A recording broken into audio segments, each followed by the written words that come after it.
Pokémon Legends Z-A should have been everything I've wanted since I was 4 years old. The Switch 2 is Nintendo's latest hardware that is supposed to finally compete with current-gen consoles. Game Freak owns the highest-grossing franchise ever. Legends Arceus proved that they can innovate, and yet, somehow, they fumbled it again. But what makes this hurt, they got so close to what I've always wanted, but fell short for what feels like the 20th time. I fell in love with the series around Gen 4. Pokémon Go brought me back in 2016, but after 10 years away, I was shocked how little had changed. Then, in 2017, Breath of the Wild dropped. Alarms started going off. The Pokémon game I had been dreaming of was finally possible. Nintendo was innovating with a living, breathing open world on their lackluster hardware, and they were actively doing it with one of their main franchises. So, what did Pokémon get? Sword and Shield in 2019 felt gimmicky and cheap. It was like them testing out open world concepts for full premium price. That's when a dark thought started creeping in. Maybe Pokémon isn't for us anymore. Maybe it's just an annual reset for new kids, while the rest of us watch Zelda innovate. Why couldn't the game about evolving evolve itself? Then, in 2022, something shifted. Legends Arceus became my favorite Pokémon game since Emerald. It felt like a genuine step forward into a lived-in world. Collecting Pokémon felt the best it ever had, and exploring felt purposeful, even if the world was visually lackluster. For the first time in years, I thought we're on the right track. 6 months later, Scarlet and Violet proved me wrong. More of the same, with open world technology advancing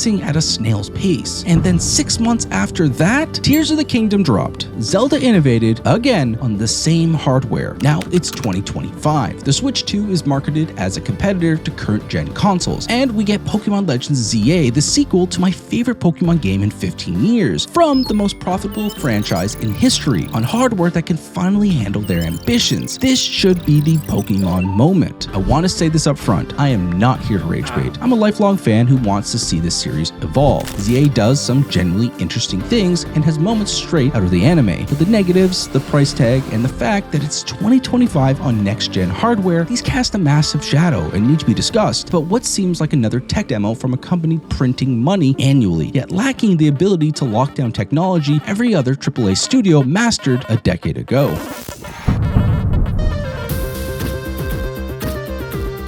To prove that I'm not just here to farm hate, let me start with everything I really enjoyed about Pokémon Legends Z-A. There's a lot to love about this game, but one aspect that stands out the most to me is the new enhanced battle system, which may be one of the most controversial changes the game has made. I love turn-based combat, but the newer, involved real-time battles that utilize cooldowns in place of turns was a brilliant enhancement to the format for me, and this made picking moves so much more fun. By this, I mean layering on status effects or buffs in between powerful hits actually made me utilize a vastly different set of moves than I had previously utilized in past games, where the highest power moves were priority and buffs were a waste of time. Similarly, AoE moves provide so much more purpose, even if they have less damage for encounters where you need to wipe a cluster of Pokemon in a wild zone. Now, I do know this is controversial. One of the core groups that follows these games annually are the competitive battlers, and with this change, you get a significantly more simplified strategy that is notably much different from the previous one. But I think it has to be said, I have loved Pokemon battling since I first stumbled onto a Pidgey on Route 1 as a child, but when you get to Cerulean Cave, the annoyance of battles first made its appearance in the overabundance of Zubat encounters. I've found generation after generation, around the last third of the game's main story, random encounters and regular battles became monotonous. That, on top of how easy the games are, just kind of made it mind-numbing. So this innovation to the formula that matches the anime's battle structure not only makes the world more immersive, but it actually is significantly more fun from an encounter-to-encounter perspective. I know this is largely subjective, but I didn't find myself being annoyed with encounters late game, and battle zones at night were always a highlight and broke up the formula of the structure. I do think it gets a little bit confusing when you get into the 3v3 battles later, and I wish there were better controls for Pokemon's positions besides the simple setup they have. A little bit more tweaks to this style, and I think it would be a perfect option, at least for these games going forward. Now, another thing I genuinely really enjoyed were the characters and the story. By no means is this Expedition 33, but this world and the characters encompassing it felt akin to those you would find in the anime. I don't know if Game Freak and their money laundering schemes decided to just do the most stereotypical generic stories for the past few years, but in Pokémon Legends Z-A, they did not phone it in. I think the story had the proper amount of heart that you would see in the anime, and your core characters didn't annoy me. I mean, it's not perfect by any means. One of your group mates takes a 100k loan from a local mafia to make an ad for a hotel that doesn't house anyone, but I did enjoy it, and its resolution was something straight out of the Butterfree episode from the anime. I think these games have been trying trying to change the gym progression to Elite Four endgame to make these games less obvious of a copy and paste, and I think the ZA battle format worked quite well. I do think it's a big shame most of it was skipped over due to story reasons, but I imagine lots were okay with this, so I won't use this as too much of a negative. Nightly, it was great to go battle, and the purpose felt right, and the progression in the story felt earned. It felt modern and a proper innovation to the age-old format they've been using, and I very much enjoyed that. This is where we arrive at looks, but from the positive side. I will note that this game's graphics are nothing but inconsistent, and there is a large tangent on visuals that I will come back to later, but know this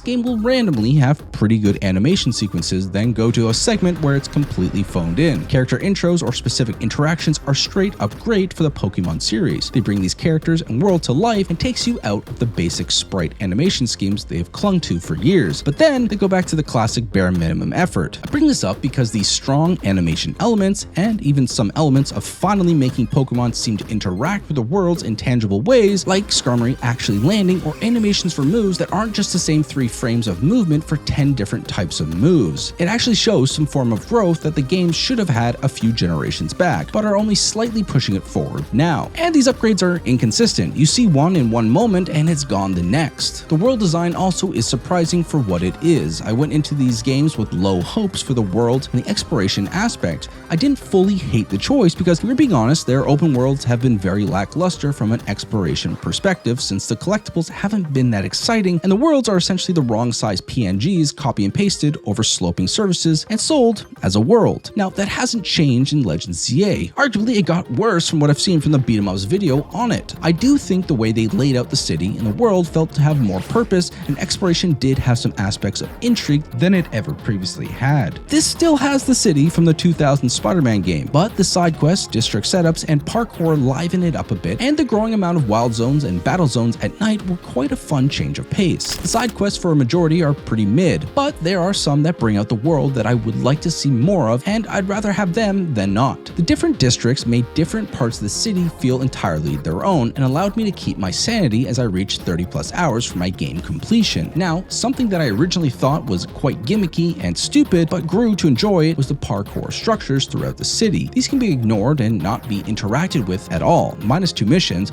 but as you understand the elements of movement, I found a lot of joy in completing these. See, there's no jump button. This annoyed me beyond belief for the starting of the game, but I grew to accept what options I did have. There's a leap/roll, and eventually you unlock the ability of a double jump essentially, but since there's no jump, it's initiated by falling a certain distance. These structures are built throughout the city, and they typically have 2+ items on them on different scaffolds. The more enjoyable ones require different techniques to achieve different items, and this is where some of the fun is found, figuring out the parkour puzzle. In regards to the prizes, they all have colorful screws as a prize. It's the most prominent item visually. This is where you can enhance you as a player's abilities like XP and money gain, catch chance, and even your durability in fights. Personally, catch chance and durability were things I definitely wanted increased, so I saw great value in this. There were small things here and there that I enjoyed as well, like how Pokemon following you in this game actually felt like Pokemon and not a sprite attached to my character's body being tugged along on an invisible leash. Seeing them in the world beside me and seeing their size, even if some of the sizes were lackluster, was a step up in my opinion. I also really enjoyed the progression of the old HM system. Having an HM slave Pokemon of the past was super annoying, and they've been trying to work around that in recent generations. But the innovation to have move types instead of moves work on these environment blockades works so much better. Previously, Cut would get rid of vines, but now any physical grass type move will clear brush, any fighting move will break rubble, and any fire move will melt ice. I think this works much better and love this small change. I do have other small likes, but I think it's time to pivot to the crux of the video, the problems. The undercurrent that pulls this game down, even though it is by far the most profitable franchise in history.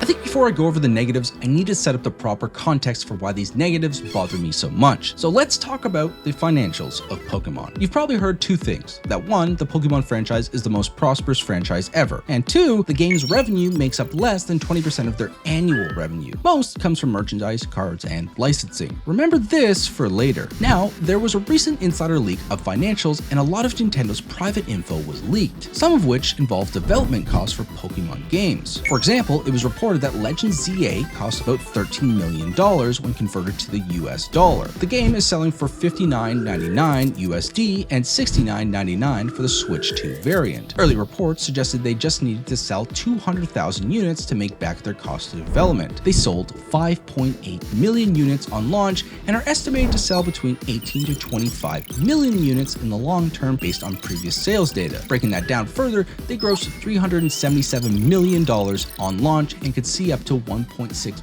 billion in the long term. And yes, there's day one DLC for $30. More money for what seems like a few more megas and hopefully properly animated story segments that surely won't only be in the already complete Lumiose. Let's give this data some further context. How does this compare to other Pokemon games? Scarlet and Violet had a budget just shy of 22 million and sold 10 million units on day one, netting them 600 million on launch and 1.6 billion long term. Now, you should start to get the picture, but let's start comparing the budgets to other video games so you can start getting a grasp on the problem here. Tears of the Kingdom, the comparable franchise in the Nintendo sphere that utilizes the same technology, had a reported budget of around 120 to 150 million US dollars. It launched with 10 million copies sold and a lifetime sales of 22 million units, 1.5 billion USD. This is a heavy hitter of Nintendo that was heavily invested into the innovation of those games, and they made comparable revenue numbers to Pokemon, but note the difference in what would be profit here for the companies. Next, let's compare to other games released this year. Expedition 33 had an estimated budget of 30 to 40 million USD. They sold 1 million copies on launch and are at over 5 million now,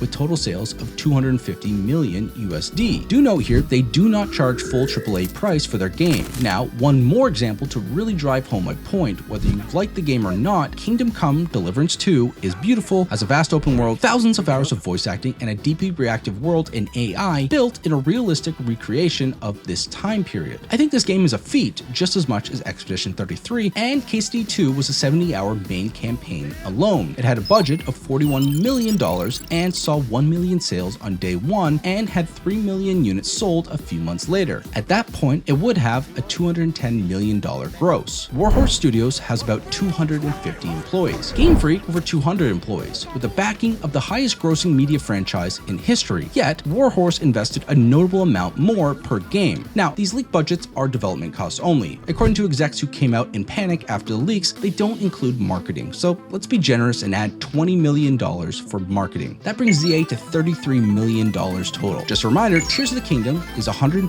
to $150 million still. Are we noticing the problem yet? There is a complete canyon between the invested money into their games, between Pokemon and any of these other games on the list. Games that are better from every metric possible if we are being objective here. Pokemon may be your favorite game and series, but the packages of these other games provided are considerably more. And here's where we circle back to that 20% I mentioned at the start. These games only account for less than 20% of Pokemon's annual revenue. They don't need to innovate. The sales stay roughly the same, and the game's quality doesn't seem to affect their gross revenue anyway, because people buy regardless. So when you see the problems I'm about to show you, keep these numbers in mind, because every issue, they had the money to fix it. They just chose not to, and I think understanding that before the negatives should underline my frustration.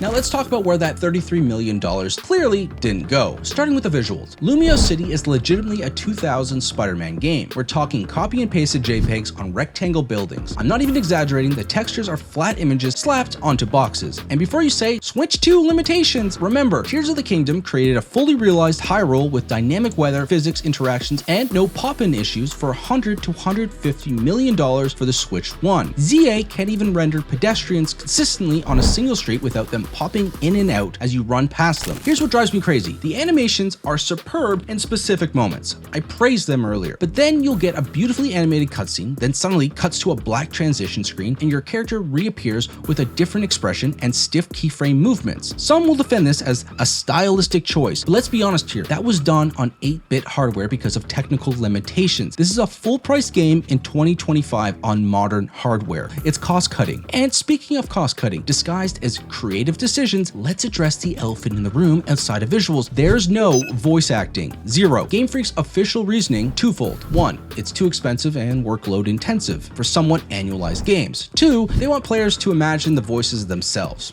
Okay, let's tackle excuse number one. Their last release was Scarlet and Violet in 2022. Assuming this is the Legends teams, that's at least 3 years of development. How is this annualized? And as for expense, Warhorse Studios voice-acted Kingdom Come Deliverance 2 in 5 languages with a $36 million budget. Game Freak couldn't manage one language with $33 million and the backing of the highest-grossing media franchise in history. But here's where it gets absolutely ridiculous. There is diegetic foley in these cutscenes. If you listen closely during the silent dialogue sequences,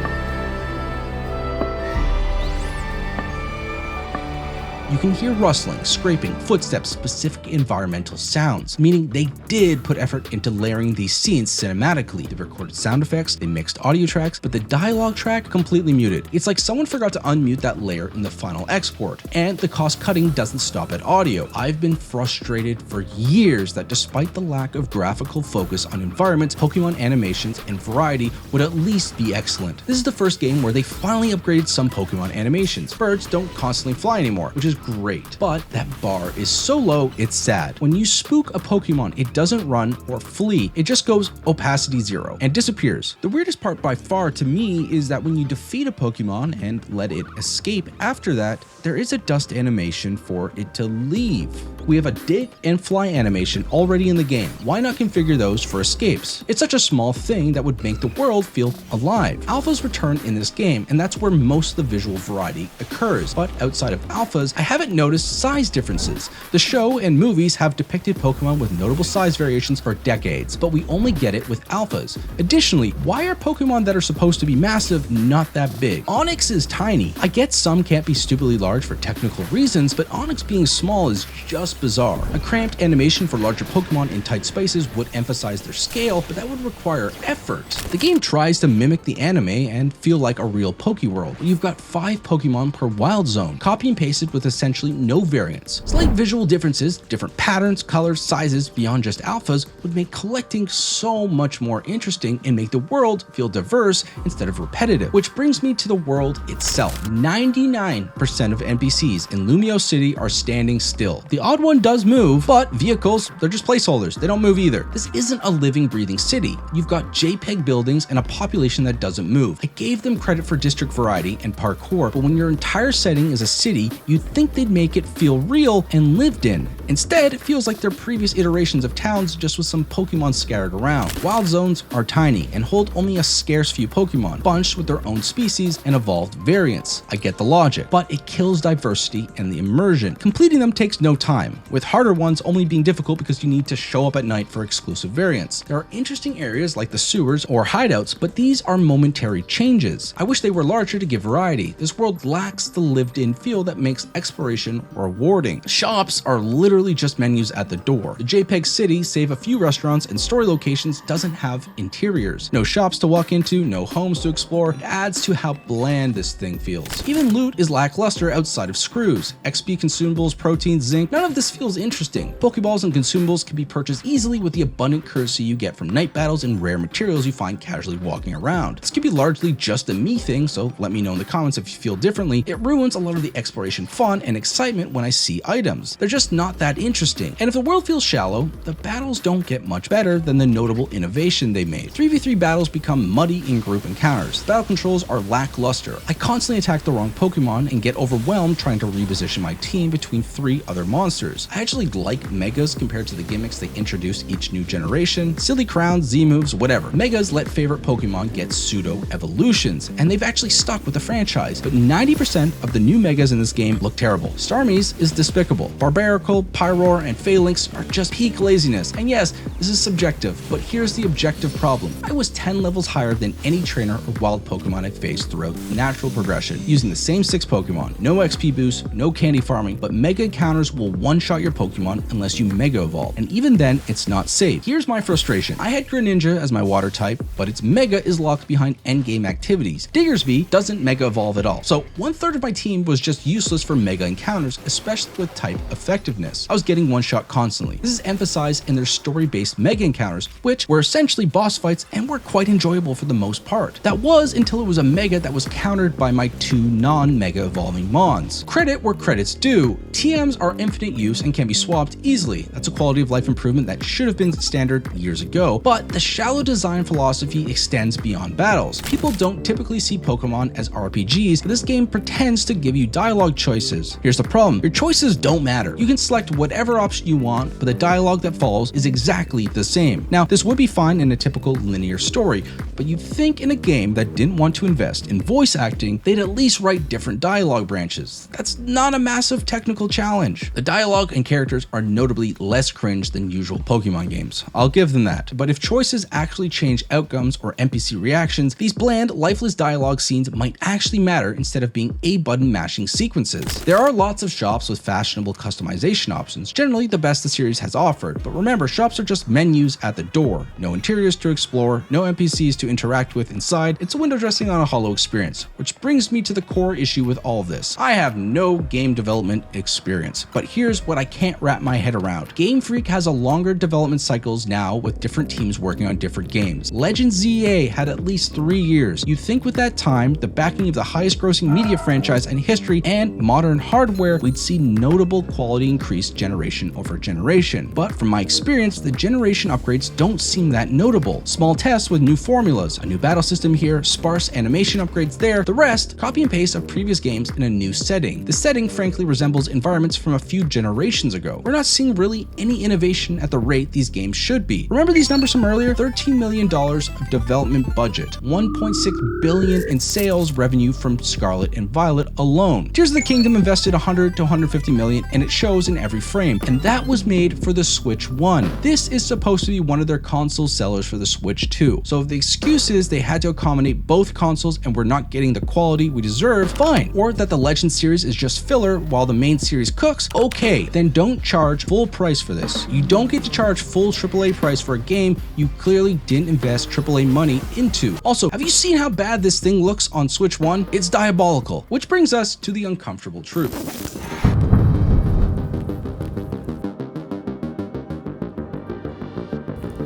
Look, I like this game. I genuinely do. The revamped battle system, the animation and life that feels straight out of the anime, the fun parkour segments, the mega designs I do like are cool, and there are moments where you can see the potential of what this could be. But when you look at the financials, $13 million in development, $1.6 billion in revenue from Scarlet and Violet alone, a full $70 price tag on a Switch 2 launch title, and you see the lack of care put into innovation because they know the audience will buy it regardless, it saddens the child in me. We're in 2025. This is supposed to be a next-gen showcase for Nintendo, and when you compare it to contemporary games, Tears of the Kingdom's physics sandbox on Switch 1 hardware, Kingdom Come Deliverance 2's vast immersive world with a $36 million budget, even indie darlings pushing boundaries on a fraction of the resources like Expedition 33, the state Pokemon is in becomes impossible to ignore. This isn't a one-off disappointment, this is a pattern. Pokemon has become borderline annual slop in the same vein as FIFA, NBA 2K, or Call of Duty, a minimum viable product that nets maximum profit extraction, the formula that prints money. Hey, so I'm late in the edit, but I was really curious to see what these annual slops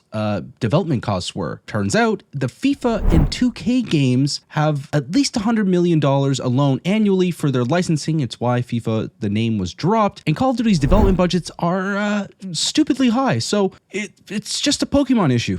Okay, back to the video.